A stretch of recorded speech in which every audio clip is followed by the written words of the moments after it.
tanda mulai mogok ya.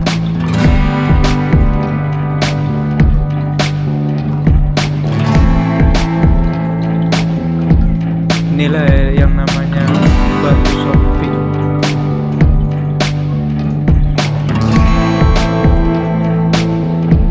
Inilah kita lagi di atas Batu Sompi.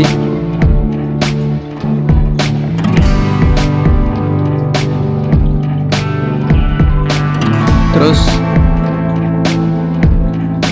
itu ada tuh yang di bawah itu tempat orang yang begal kemarin ya.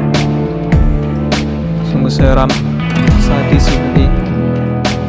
Nah tuh ada garis polisinya tuh, kiri kanannya tuh ada garis polisi.